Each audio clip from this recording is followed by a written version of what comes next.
Well, hello everyone, and welcome back to my channel.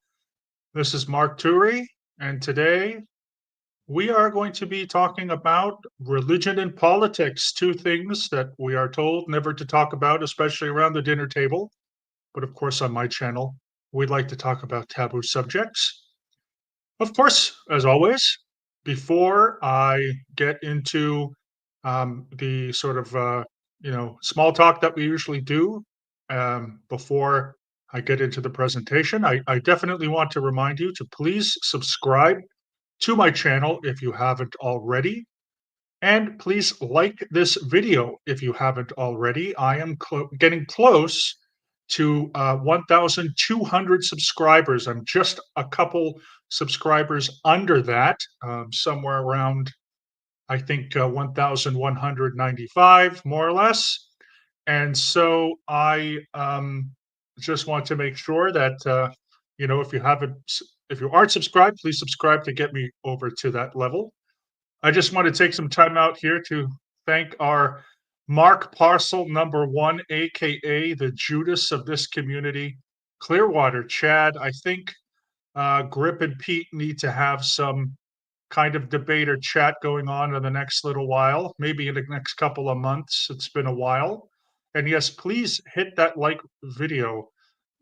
like button, excuse me, to like this video. Thank you, for being here, Clearwater Chad. Uh, and we have another Mark Postle here. We have Shell here, another exalted member of my Mark Postle community. So I absolutely 100% uh, uh, uh, am glad that you're here today, Shell. I'm just putting up your number here. Shell is Mark Postle number 5. And yes, we definitely need to get going on something, which we can do soon.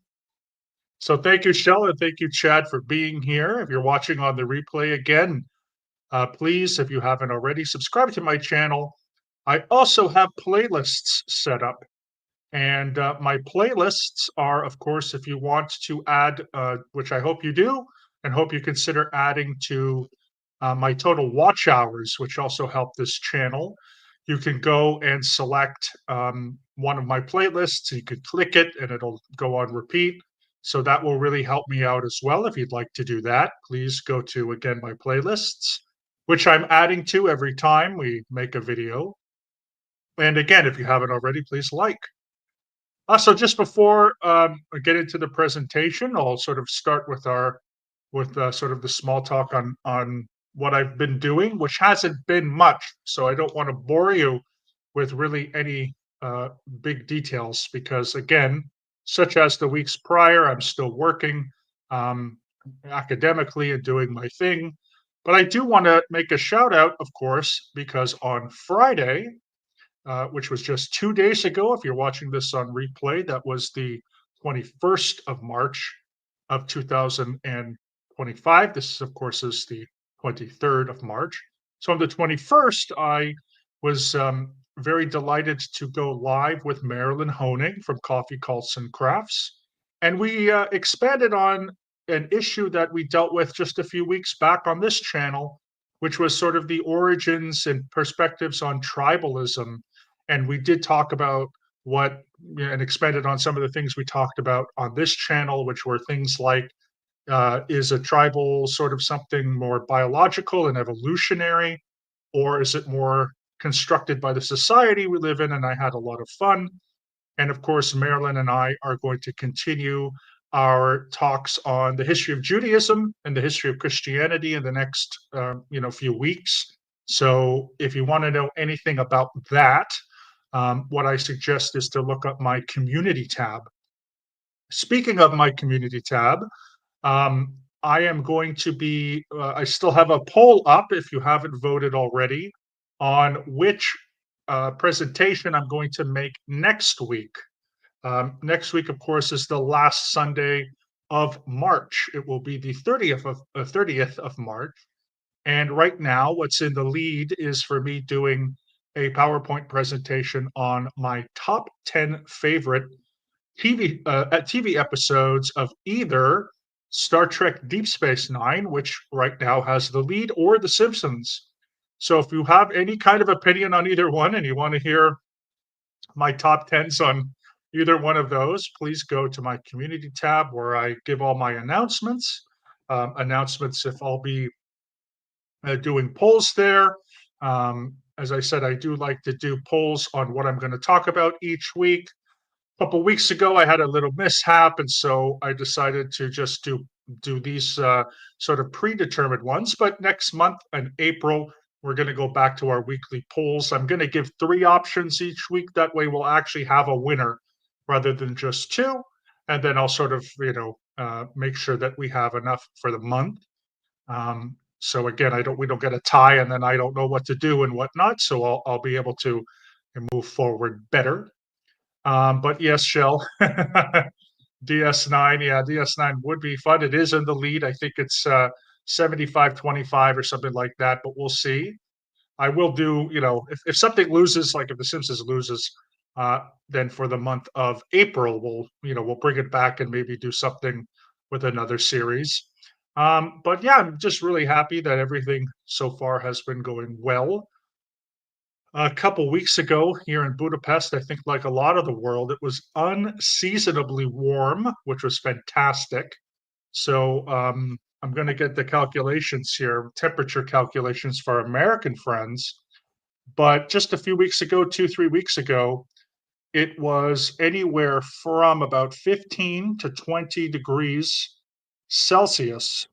So that is in Fahrenheit, that's anywhere from around 60 degrees to about 68 degrees. So that's quite warm. I mean, normally it's around, which it is right now, anywhere from 5 to 10 degrees. So that's that's in the 40s, maybe low 50s, and that's pretty normal. Maybe some overcast, maybe some rain, but it was like beautiful spring summer weather here, and it's kind of gone down. The other thing is the economy has taken a hit. Unfortunately, I know if anyone here has stocks, the stock market has gone awry. And here in Hungary, the exchange rate with the US euro and Canadian dollar has the actual forint has actually gotten stronger, which means that that's not good for me. That's better for the Hungarians. At one point, a couple Octobers ago, 1 Canadian dollar was equals to 320 forints. That's unbelievable. And now it's around 250. So I would love it to be 320. Of course, it's bad for the Hungarians, but it's better for me, if you know what I mean. But so it is. There's things we can't control, and macro financial economics is one of them. So hopefully in the future something will change. But anyway, I hope everyone is good. Shell, I hope that you're recovering as well. Clearwater, I hope you and your family are great. Shell, same thing. And to everyone on the replay, same as well. So I'll just get into at the moment a little bit of preface on where my thinking and my rationale was for this week's topic. And just give me one moment.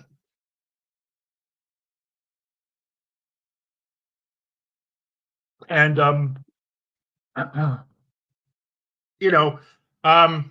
there's a lot of different styles of government in the world, as we know, if we've taken any form of civics courses or political science courses in college, high school, etc., university, etc.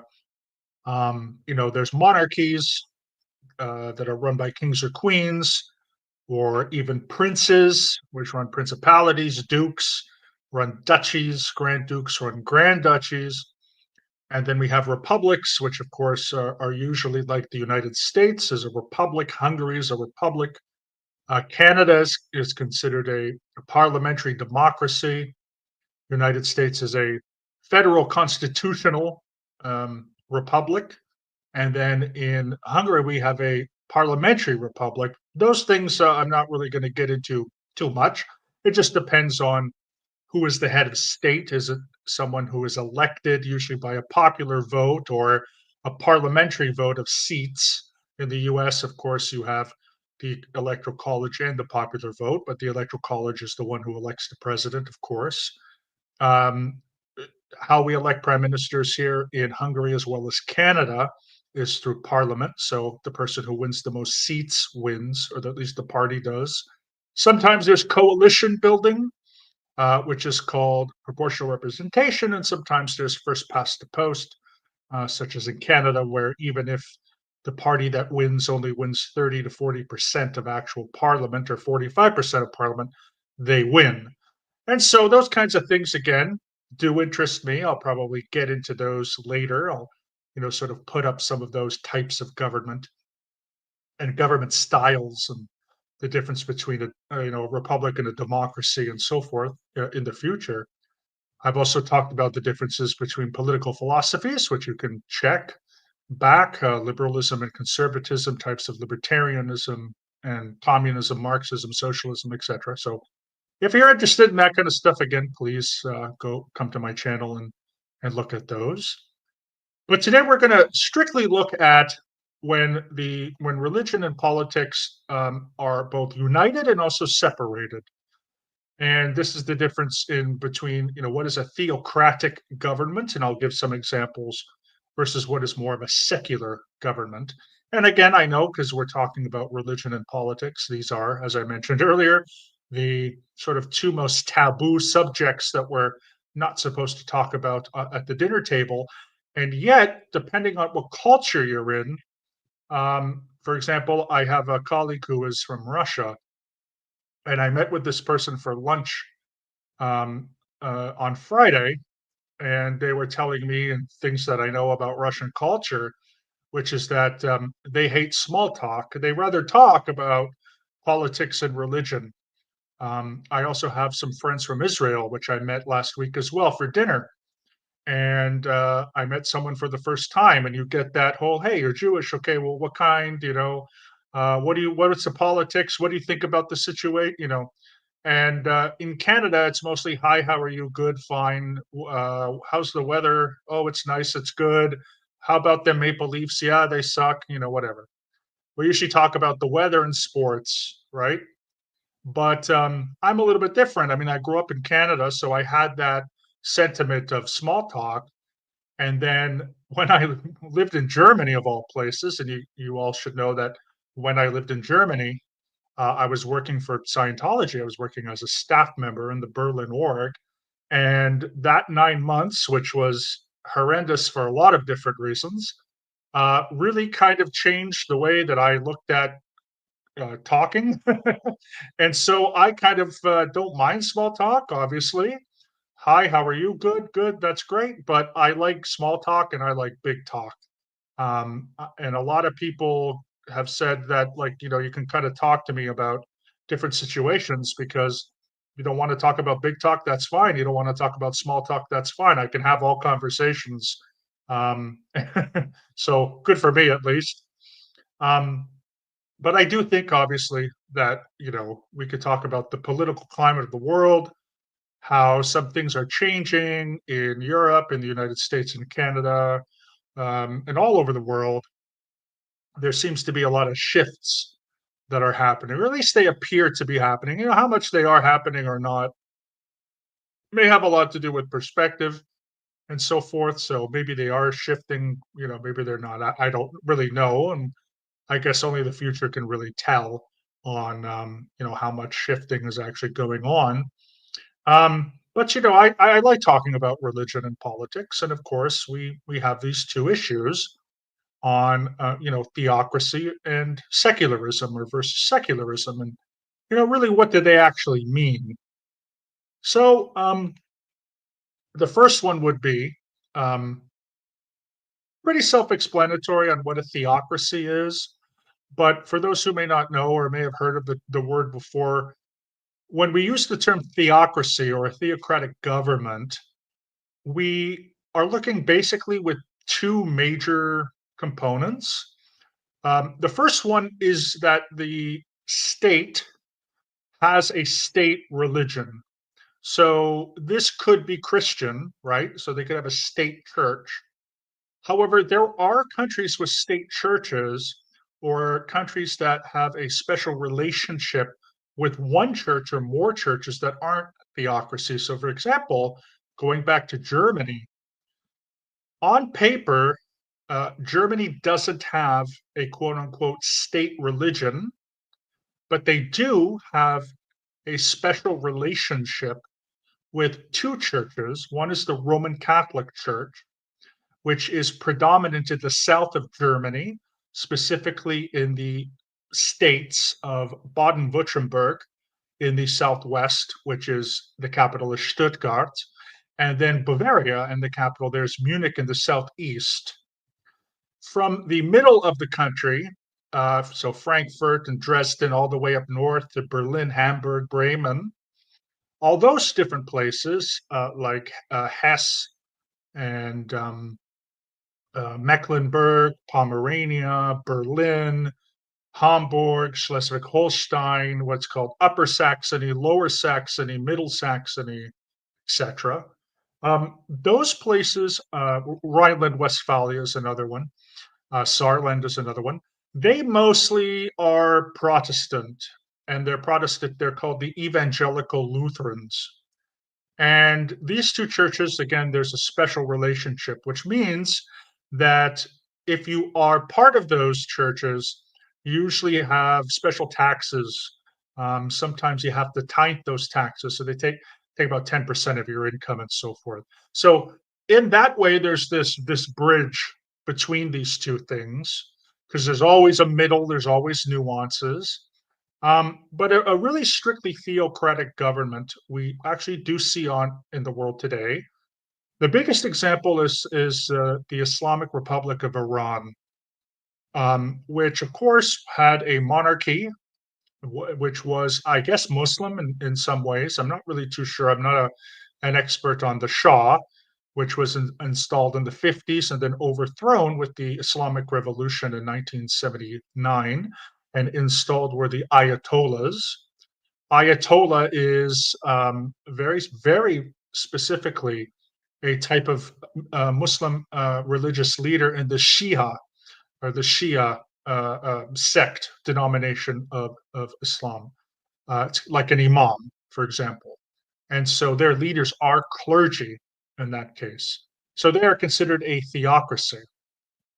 And that is because not only is there a unification of religion in a very specific denomination of a denomination, so it's not just Shia Islam, there are different schools of thought and groups within Islam, and especially within Shia Islam. But the leader of the nation is a clergy person. Okay. And so the one of the biggest ones, of course, is Iran. Well, in the past, another example are the Papal States. So prior to the 20th century and prior, especially to the unification of Italy, which ended in 1870, there was the Papal States, which, of course, existed in most of central and part of northeastern, central eastern Italy. Rome, of course, was its capital. And the popes were, of course, the leaders. They were the heads of state. So whenever we look at the papal states, which were around for many, many years, the Pope, who is obviously a clergy person, a religious leader of the Roman Catholic Church, was the head of state. And so today, the remnants of that uh, was first founded in 1929 and is now called Vatican City, which is just a small, area within Rome where St. Peter's Square is. It's considered its own country. There are residences, of course, in there. There's about 2,000 citizens, all of which, or most of which, are clergy, Catholic clergy. And they have their own passports, for example, and so forth. And they are the smallest nation on earth in terms of area and in terms of population. But they, even though they're very small, maybe 2,000 citizens, they are considered a theocracy. And theocracies were quite big back in the day when religion, whether it was Christianity, Islam, or otherwise, were a part of the part of the state. And when a reverend or a minister, a priest, an imam, or even other, and I'm going to get into Eastern religions, for example, Buddhism, I'll get into in a moment. But there were these types of governments, and so those were the extremes. On the other hand, we do have states, even today, where there are state churches, and as I said before, or state religions, which is very interesting because most state religions belong to Islam. So the overwhelming amount of Islamic countries have Islam as either their state religion or they have a special relationship. So, for example, I mentioned Iran, but Saudi Arabia, many of the North African states, many of the Arab states. Now, there are differences. I think Indonesia is considered secular. There are states that aren't. Malaysia has quite a few Muslims, but I believe that they are also secular. Someone can fact check me on that. And certainly, the republics in Europe of Albania and Bosnia and Herzegovina are secular liberal states that do not have Islam as their state religion. They are more secular. So there are Muslim countries that have it, but they don't. Yeah, with Christianity, it's very interesting how, like, Denmark still has a state church, which is the Lutheran Church. Finland has the Lutheran Church as their state church, along with the Orthodox Church. It used to be that Norway and Sweden, their churches, which were also Lutheran, were state churches. But within the past 20, 25 years, they've gotten rid of that. When it comes to the United Kingdom, is also very interesting because the Queen, now the King, I grew up, of course, with the Queen, now the King, is the defender of the Anglican Communion and the Anglican faith. They're not considered clergy, but they have a special role in the Church of England. And there's the Worldwide Anglican Communion, although in Canada, for example, there'll be a bishop or something who will be the head of the Anglican Communion of Canada, but there's some, gray area on whether or not, the defender of the entire faith is considered to be clergy. And obviously, on paper, that's not the case, but there is a special relationship there. And when it comes to places like Argentina and other places like this, Roman Catholicism is the state church, for example, in Argentina. When we get to Buddhism, Buddhism is quite interesting because there are some Buddhist theocracies. There's one in Myanmar, and there's also one in Thailand, and there's one in Bhutan.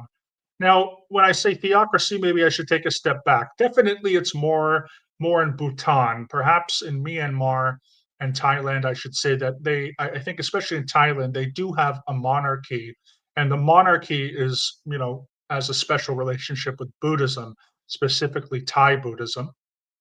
In the past, Japan, which still today I think has an emperor, if I'm not mistaken, but we know that during the Second World War, the Japanese Emperor Hirohito was considered to be a god in the Shinto religion. So there definitely was a stronger theocratic state under Imperial Japan. Less so now, of course. I think Japan is mostly secular, and we've talked about Japan before as far as it having folk religion, Shinto, Buddhism, ancestor worship kind of all together.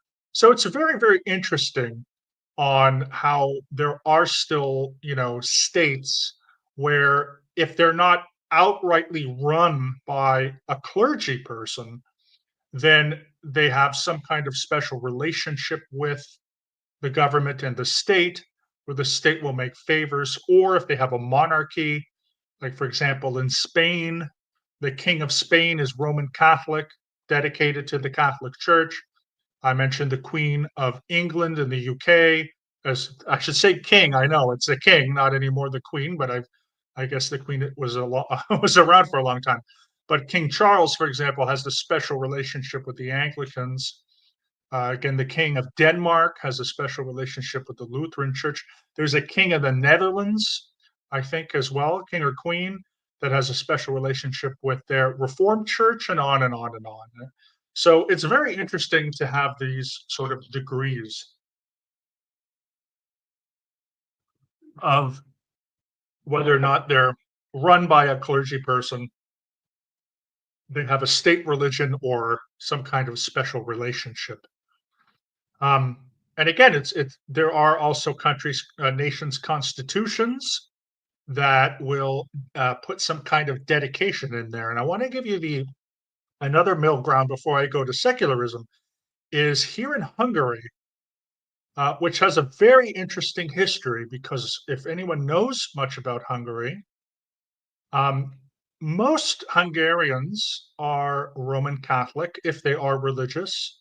I think more than a quarter of Hungarians either declare themselves to be non religious, and Hungarians have a tendency to ignore writing their religion on census.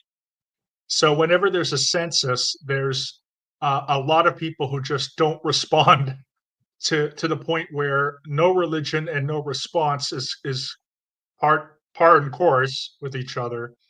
And I want to say at least 30 to 40% of people say that. But somewhere around 40 to 50% of Hungarians belong to the Roman Catholic Church.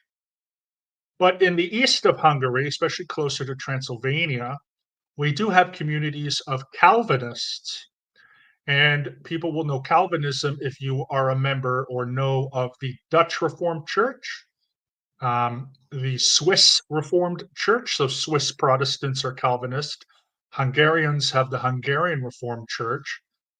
And then if you're Scottish or you know this word, Presbyterian, if you were brought up that way, Presbyterian, you may know John Calvin. They all come from him. They have a very kind of conservative religion, although there are more liberal Presbyterian churches I know in Canada and the United States. But for the most part, they tend to be pretty um, theologically conservative. We talked about Calvin as well when we talked about determinism and his predestination. But in Hungary, a few years back, Prime Minister Orban declared that Hungary was a Christian nation. Now, he didn't specify what type of Christian. He himself grew up as a Protestant, as a Calvinist. His wife is Roman Catholic. And so, what's very interesting is if you know anything about most of the Middle Ages, especially Germany, France, England, Hungary, etc., Switzerland, Catholics and Protestants were fighting against each other all the time. There was a 30 Years' War and so forth. It was quite horrendous. Martin Luther, there was wars there. Even before Martin Luther, there was a gentleman named Jan Hus in the Czech Republic in Bohemia, who was kind of considered sort of what they call a proto-Protestant because he created his own church that was trying to reform the Catholic Church, and there were battles, and he died in battle and so forth. But since the Middle Ages, since the 16th century onward, there were all these horrific religious wars that brought a lot of Germans and English Catholics, German Protestants and Catholics, Swiss Protestant and Catholics, especially French Protestants called Huguenots, and brought them over to the New World to settle in Canada, the United States, and also to settle in South Africa, and then eventually places like Australia and so forth. So in Hungary, it's kind of interesting that we are considered a Christian nation with Christian values, and yet Catholic, Protestant, Orthodox, Greek Catholic, even like Jehovah's Witness or Mormon doesn't say, it just says Christian. And so then it becomes this gray area of, well, is Hungary is considered a Christian nation? Does it have a state church? The answer is no. And it doesn't even really have a special relationship necessarily with any church, because, of course, while the first Hungarian to convert to Catholicism, or should I say, the first king was a king named Saint Stephen, or King Stephen the First, who became a saint later. He became a saint for going to war against the pagans and trying to convert them all the way back in 1000, and then he died in 1038 and later would become a saint, as I said, uh, for his martyrdom against the Hungarian pagans. But again, it's really weird, isn't it? It's very strange. We have these two main groups, these Catholics and the Calvinists, especially Roman Catholics. We have Greek Catholics as well. We also have minorities here. There in Budapest, interestingly enough, we have a historical church which was Lutheran, because we do have many Germans who are minority groups in Hungary, especially in the south. So most of them are Lutheran. So they're the third most popular denomination. First is Roman Catholic, second is Calvinist, third is Lutheran. But in Budapest, we actually have a Lutheran church, excuse me, that was founded by ethnic Slovaks. Of course, Slovaks are majority Catholic. So anyway, weird kind of interesting history, um, and I just find that to be fascinating. So how we're a Christian nation with Christian values, but it's not specific. So now, if we go over to secularism and we talk about what is secularism. So a lot of people um, confuse secularism with the word secular. So if somebody is secular, it usually means that they're not religious or they're not spiritual. But actually, secularism is not that. Secularism is essentially the belief that a lot of people hold, even religious people, whether you're a religious liberal like myself or more of a religious conservative, some do, maybe some don't, but you would believe in what the Americans would call the separation of church and state.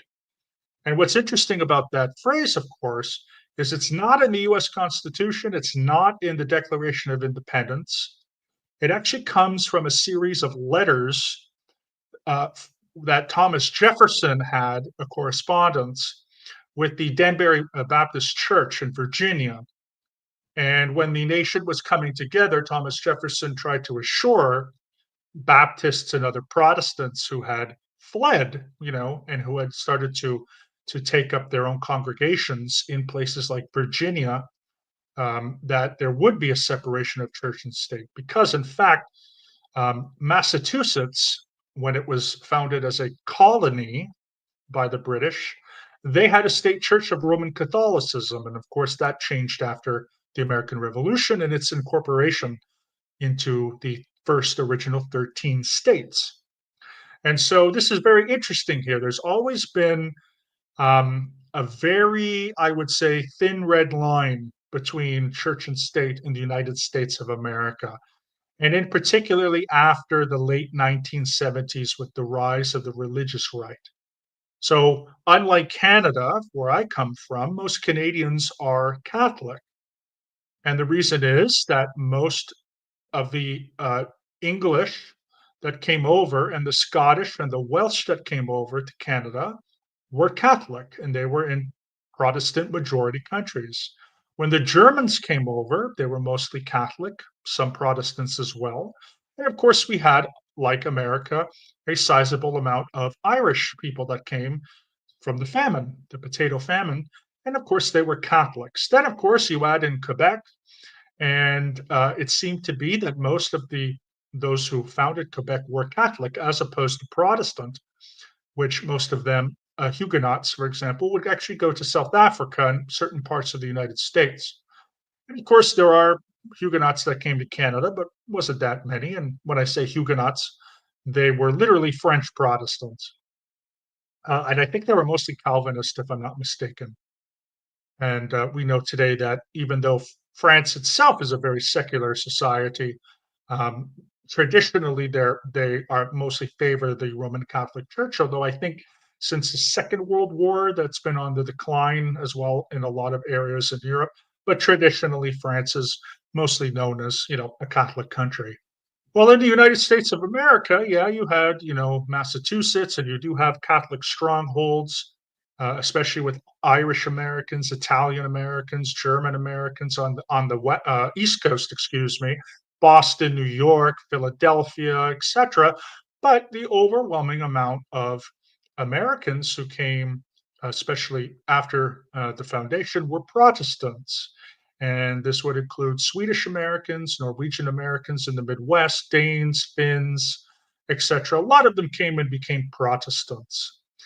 And one of these things was in the Protestant idea was secularism was a bit more enforced, I think.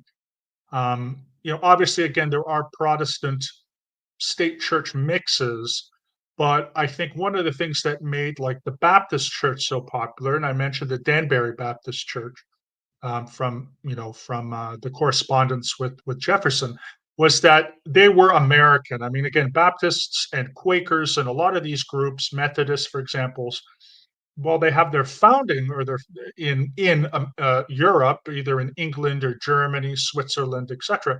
They really blossomed, especially in the 18th and 19th and even 20th century, in the United States of America. So they developed this American ethic, and I find that to be kind of interesting because certainly there are like Southern Baptists that may be more theocratic than the more liberal Baptists. They call themselves the American Baptist Convention. They're more secular.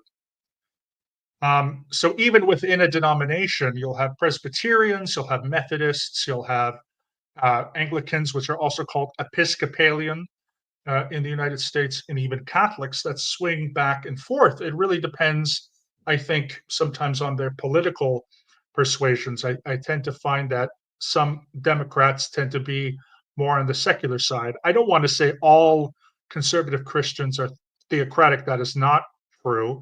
A minority of them are. For example, these Seven Mountains Christians, they happen to be like Michelle Bachmann. They happen to be more church and state unification. There's Christian restorationism. There's lots of things like this.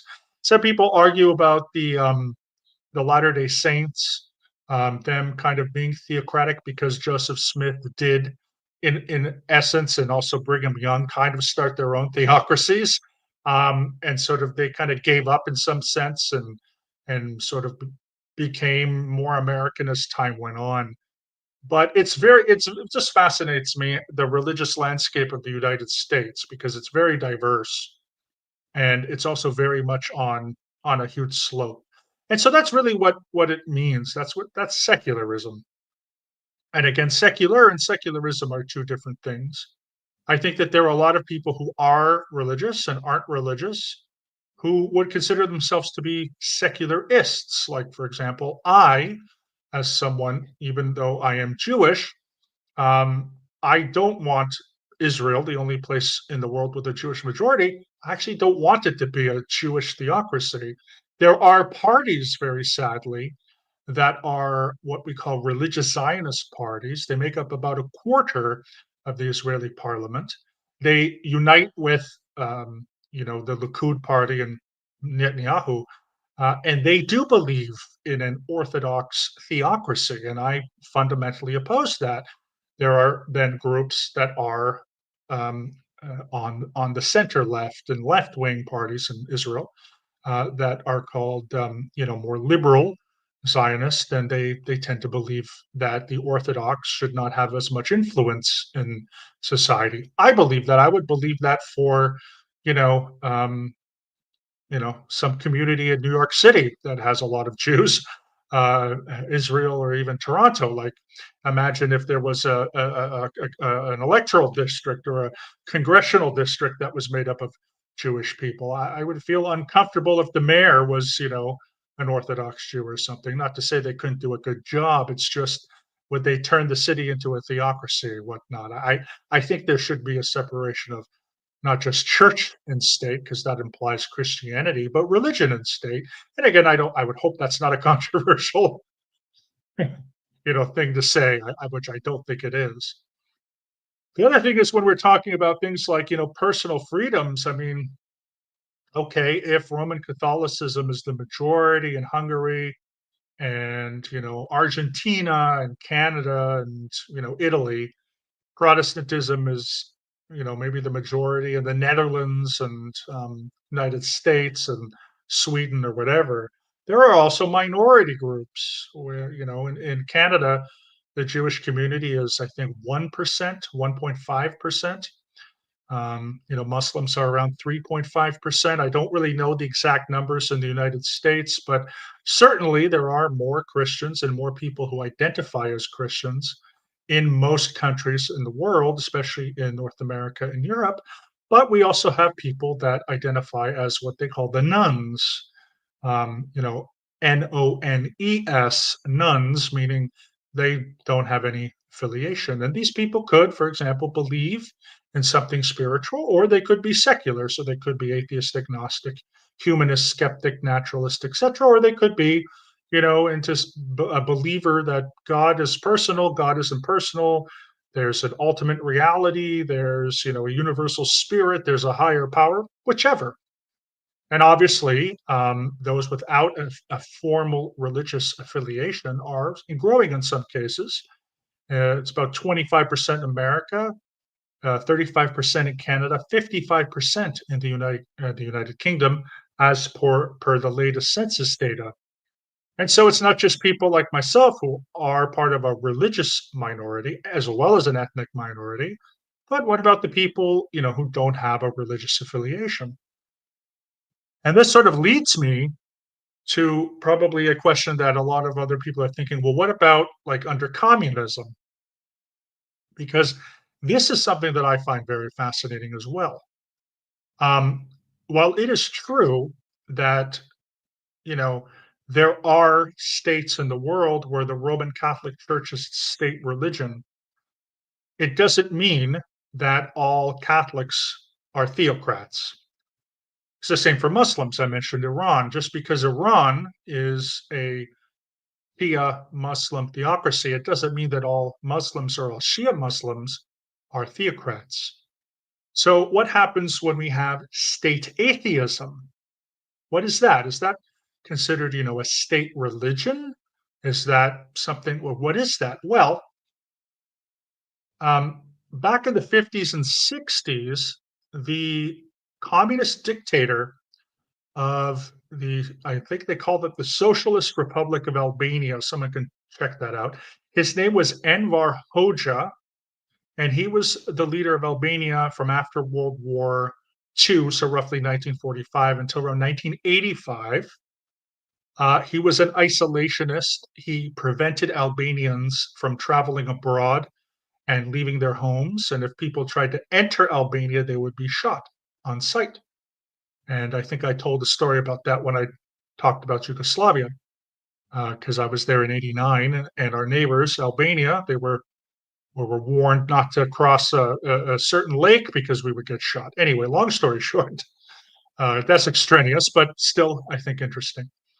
They were the first nation, at least communist nation, to declare state atheism. So again, is that like what would we call that, an atheocracy? Right? We have theocracies. Do we have atheocracies? What happens when that happens? And again, I know not every atheist is a communist. There's a lot of horrible mistreatment of atheists over that. Probably most atheists, at least, are secular or agnostics or whatever. Probably just want a government that isn't. But what do we call atheist theocrats, communists, for example, that then ban all religions and rights of worship, or they only give their followers the right to worship, but they don't give them the right to religion, which is what happened later in the Soviet Union and many communist countries. So you had the right to worship, which meant keep it to yourself, but you didn't have the right to assemble and gather and congregate as a religious organization.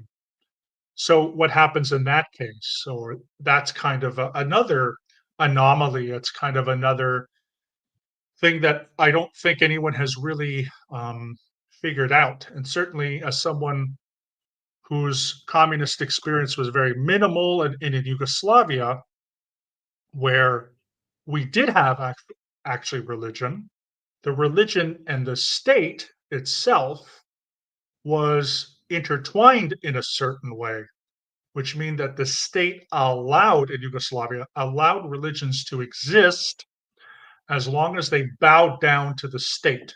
And so I'm going to give you an analogy here that I think is very, very interesting.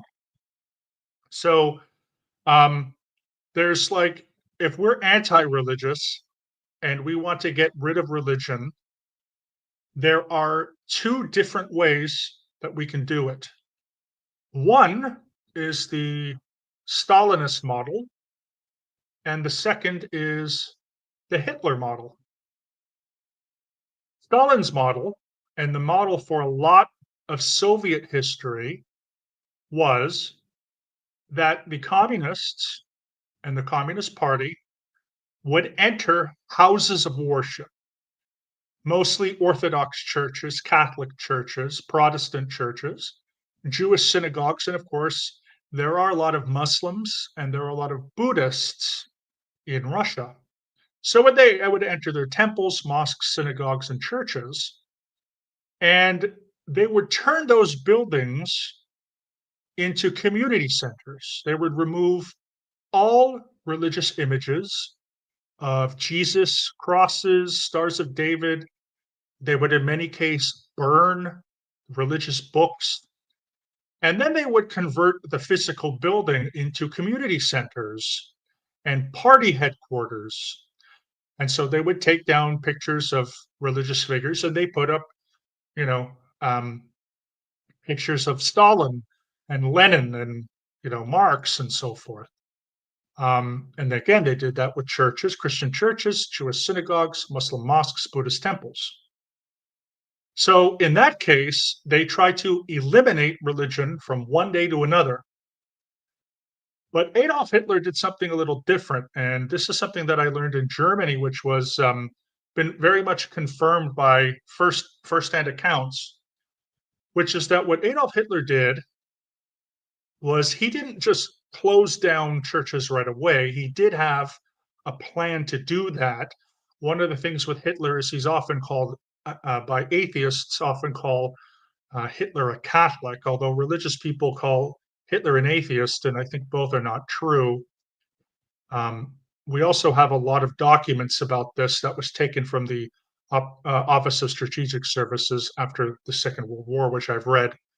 A lot of it is in an archive at Rutgers University in New Jersey. But long story short, Hitler had plans for the future to replace traditional Christianity with his own awful brand of just, you know, twisted kind of paganism that he thought, existed. And again, it's not a shot at pagans, or obviously, but he had this occultist kind of very esoteric type of religion that wasn't Catholicism and certainly wasn't atheism.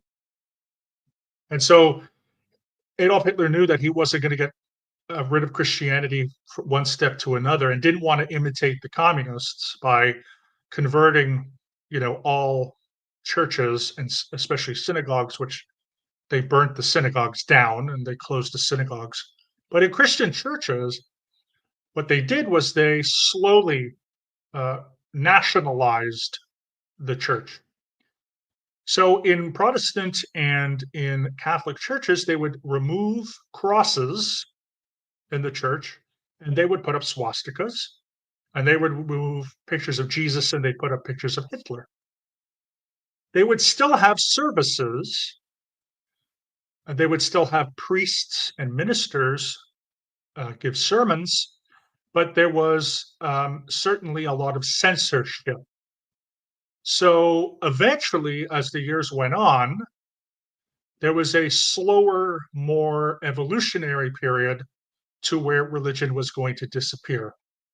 Because, if you were a Catholic priest and a Protestant minister, a couple thousand of which were killed during the Holocaust and during, in concentration camps. There's a very famous left-wing socialist Lutheran pastor named Dietrich Bonhoeffer, who was killed in a concentration camp for defying this, as were again many Catholic priests in Germany.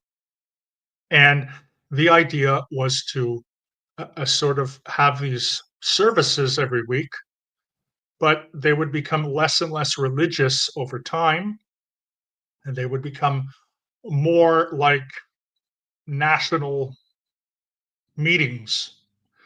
So instead of getting rid of religion from one day to the next and just assuming everyone would believe in that, Hitler had a more slower downwardness, and definitely I think, which thankfully this didn't happen because had Adolf Hitler had they survived the Second World War, and again, thank God they didn't. Um, I think that Hitler's sort of Nazi religion, his mix of occultic beliefs and pagan beliefs that are not real, not actually pagan, sort of, you know, not that way, um, would have then taken over. At least that was his hope. And so, how they did that again was introducing, keeping the structure of the church, but replacing some of its imagery. So that's another way. And those two things I want to also mention that in Yugoslavia, although they were a communist country, they tended to go more with the Hitler model than the Stalin model because there were, um, you could be a Christian, you could be a Muslim, you could be Catholic or Protestant or whatever in Yugoslavia, but obviously those institutions were nationalized. And so one of the interesting things about Tito was, and I know this because I have some family who are members of the Macedonian Orthodox Church. Before Tito, the Macedonian Orthodox Church was a part of the Serbian Orthodox Church. And when Macedonia became a federal Yugoslav republic in 1945 and 46, Tito separated those two. And so there was an autonomous Macedonian Orthodox Church that was not a part of the Bulgarian Church, Orthodox Church, or the Serbian Orthodox Church. That's not something Stalin would have wanted. And in fact, there was some obviously animosity towards Tito and Stalin, which you can read about in the what they call the Tito-Stalin split, which happened in the 40s and 50s. Well, obviously Stalin died in 1953. But that's interesting to me how the idea was, yes, you could have your churches. They in the churches and the synagogues and in the mosques, there were lots of pictures of Tito. So he didn't remove all of the pictures of Jesus or all of the crosses or all of the whatever, but they did put up pictures of Tito and they did put up red stars, which meant that while you could worship and you could practice your religion, you were always sort of what's the word, under the guise, under the all-seeing eye of the state. So you better not, for example, get too rowdy. And so that's to me quite fascinating how sometimes in life we tend to draw these lines, like we think, well, all communists are going to have a specific way of doing things, and all fascists and Nazis are going to have another way. And how, in this case, you have a communist socialist Tito, who, whether he knew this or not, was definitely taking more pages from Hitler's playbook than Stalin.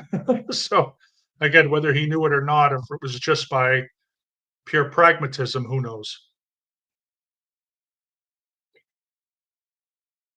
But in the end, um,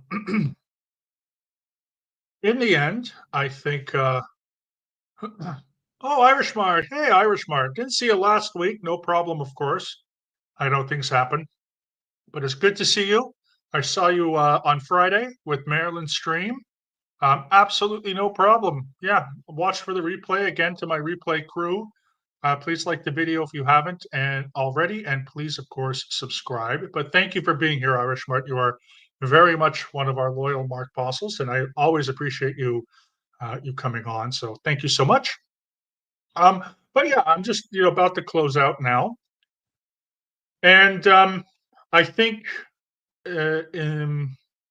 it's interesting how in some more secular societies, um, you know, there's obviously a lot of religious people, even in secular societies, and there's a lot of religious people who believe in secularism, but I find in certain cultures, they tend to be more quiet. So when I think about the United States, and I know this is not across the board, but we probably tend to think of religious people as more evangelical, more Republican, conservative, social conservatives, economic conservative, and probably wanting more of a unification of church and state, whether that's through the guise of faith-based initiatives or policies that promote religious agendas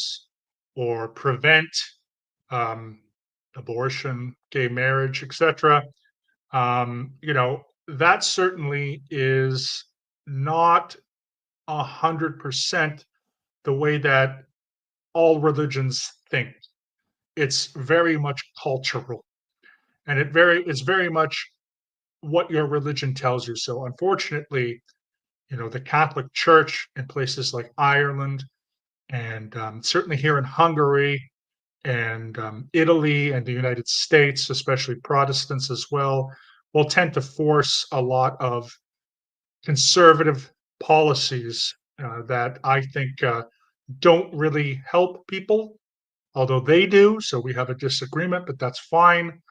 And that we disagree, but I still think that it's a lot of like, you know, it's a lot of forcing someone's what works for someone onto someone else, and then enforcing actual government and public policies to do that, which I think I'm very much a live and let live person. So anyway, those are just my thoughts. Um, obviously hoping that in the future we have more demarcation lines of what of separation of church and state, of a more secular society, that religion, being more separate. For example, there are countries in the world, even countries that are religious, where presidents or prime ministers may not have a religious affiliation. They may be atheist, agnostic, etc., or they may be a part of a minority religion, but they can become leaders, like they can become national leaders. Whereas in certain places, like I know in the United States, and I think Italy is another one, where you wouldn't dare not to be religious, even though you might not be religious. You wouldn't dare to be religious because to not be religious, I say, because then you can't get elected. And certainly, I know a lot of people will say that about American presidents. How even someone like Barack Obama, who really didn't go to church much, was probably not very religious, still had to always talk about his Christianity in order to get elected. He kind of had to be. And, I don't think Donald Trump is terribly religious either. I could be wrong about that, but he doesn't seem to be, but he sort of has to be in order to get elected. Whereas I'm not really sure about Canada, because at least, Justin Trudeau has said he's religious. He said he's a Christian. Did that mean that's why he got elected? I don't know. Before him was a man named Stephen Harper. He was more of like an evangelical from Alberta. So, maybe that got them elected, but who knows, right? We haven't had a non Christian prime minister in the history of Canada. They've all had some confession, whether they've been Protestant or Catholic. Most of them have been Catholic. And then, I look at a place like the United Kingdom, who had and forgive me the name of this fellow. I'm so sorry that I've forgotten his name. But just last year, the conservative PM was from a Hindu background. Um, you know. So anyway, and he was a part of the Conservative Party, which was rather interesting. But anyway, I think I'm done with my thoughts. I do appreciate everyone who has come here tonight. Thank you to Irish Mart. Thank you to Shell. Thank you very much, of course, to Clearwater Chat and everyone else who is watching on the replay. Thank you to all, again, who've come here today.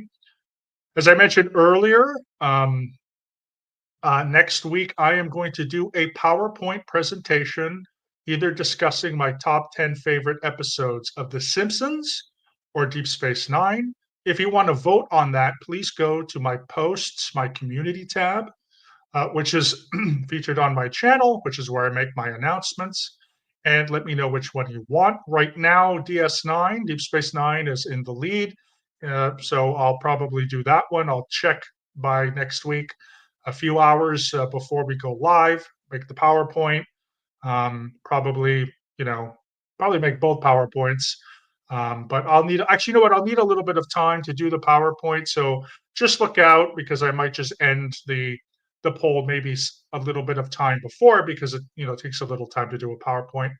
But anyway, I hope everyone had a hope this talk was very, very informative. Oh, there we go. Sorry, Irishman, before we go, Copenhagen last week. Missed a lot, struggled to catch up. Hey, don't worry. No, Copenhagen's a great city, by the way. I've been there once, and it was very windy, but I I liked it.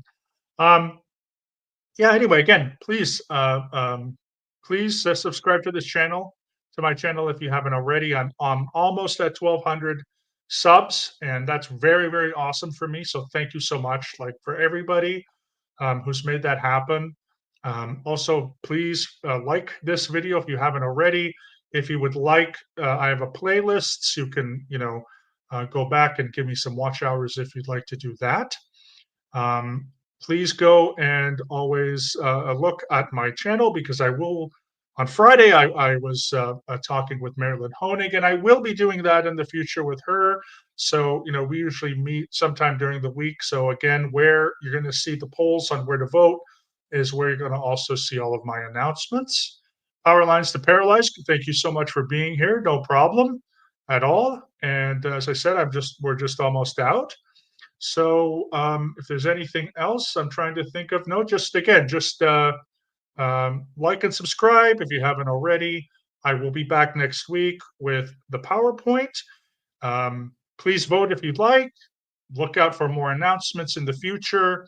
And in case I don't see you, good morning, good afternoon, good evening, and good night. Thank you, everyone.